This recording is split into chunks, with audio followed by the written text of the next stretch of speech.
Alright guys, so you can see I got the truck taped up. I've been sanding on it for a couple of weeks, off and on, trying to get it as smooth as I wanted it.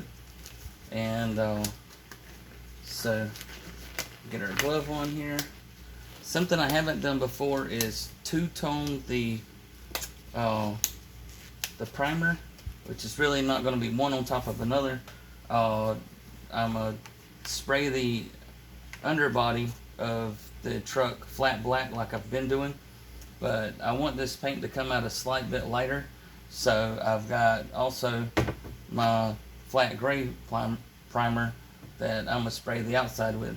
So the first thing I got to do is do the underside, and then I come up on, once I get the underside done, then I can hold it and paint the outside of it, and then we'll let her set. So this is the first time that I've painted in this booth. Now, I can paint in here, but I don't have any ventilation in it yet. Right now I just got the garage door open. I got the drawer pulled out so it doesn't put a lot of overspray on me. And then just really lighten this to try to get this, and try not to spray into the sanding booth. So here we go. Let's see how this works. Figured I'd let you guys see me spray paint for the first time ever.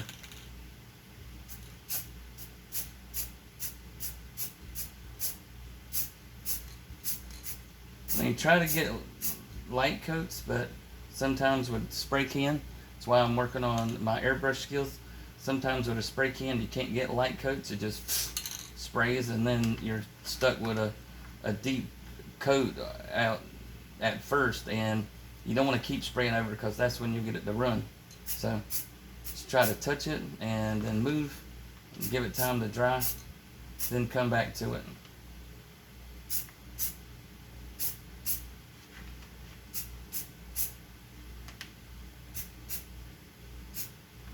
I'm trying not to spray the outside too much. You can see it's already getting overspray, but I'm trying not to spray it too much so it doesn't blend with the gray primer that I'm going to prime it with. And you see a lot of frame pieces I've got under the bottom. That's just how it ended up being right there. That's what it's looking like right now. But I'm going to try to box it in so you can't see any of that stuff. And looks like I got a little bit there, but I think what I'm going to do is hit that with the paintbrush instead of with the spray can. This just makes it easier just to do it, you know, really fast. Just cover it up and then it's already spray painted, and I don't have to waste so much regular hand paint that I have to do with the brush.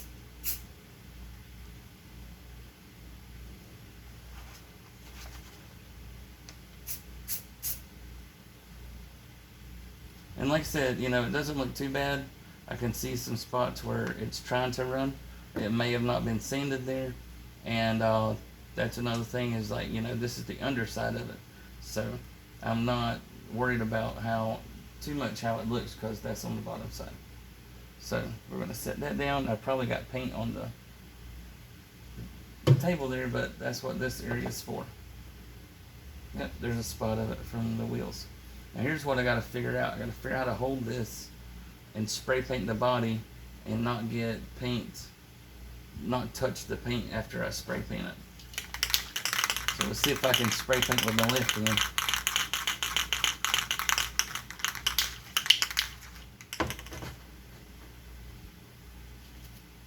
Get my glove on a little tighter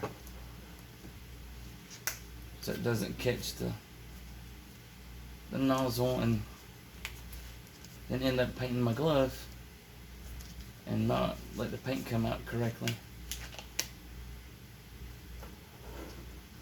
Alright, here we go.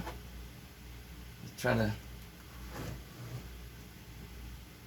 want to, you know, 12 inches. You don't want to hit it too strong because we know that it'll run if you're not careful. Hopefully I've done good enough body work that it all comes out like it's supposed to.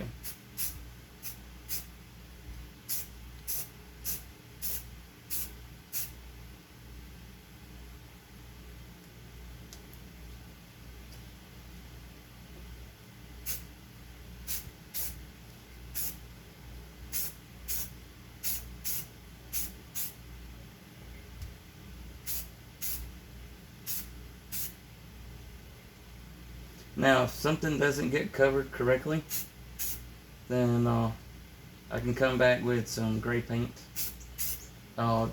Decant it out of this can, touch it up with a paintbrush.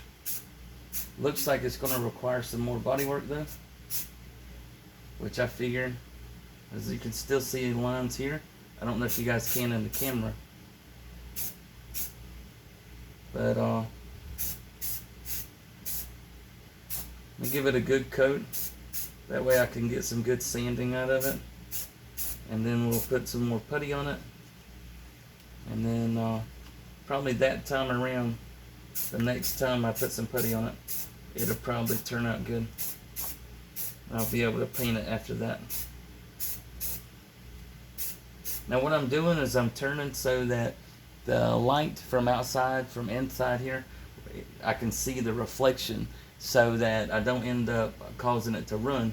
Once it gets a sheen to it, just a little bit, then I'll spray somewhere else, so that I don't overspray and then end up having the paint run.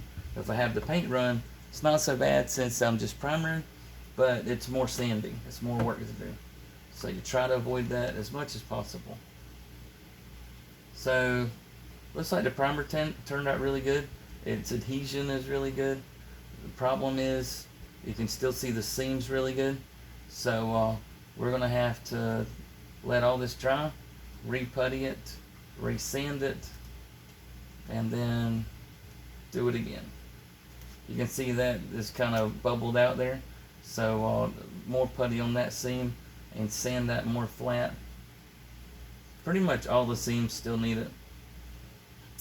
But I figured that, you know, I only puttied them like twice and sanded them twice. And so I figured with all these panels being flat, it's kind of hard to get them right the first time. And, you know, some of it's kind of flimsy. I had to structure it, put some supports in it. It's the first time I did a custom truck like this. So it's definitely could look better the next time around. So while that's drying, I can see that, you know, that flat's drying pretty good. Yeah, it just needs a little bit more putty added to it, more sanding, and then we'll hit it again. But I think changing the primer color to gray is going to make my paint a tiny bit lighter when I go to paint it, and I think it'll look a little bit better. It's slightly less antique. The cab's already painted. Hopefully it's not too huge of a contrast, but the cab is its own thing, and also the bed's its own thing, so it shouldn't be too big a deal. But that's pretty much it. You know, I'm dealing with spray cans right now. I do have an airbrush that I'm slowly training myself on how to use. It's a nice little portable unit. Pretty sure I showed you guys that on one of the videos. We're talking about tools and stuff that I had got. But we're going to let that dry for a couple of days. I just ain't going to mess with it, and because I got so much other stuff to do in the shop anyway. So that's going to dry here in the paint booth. And then I do need some shelves and stuff I got to build. So while that's drying, there's so many other things I can get done in the shop. But trying to get some videos up for you guys. So just wanted to show you a little bit of me painting this, because that's something you guys don't usually get to see. And so that's the end of this video, and I'll see you guys in the next one.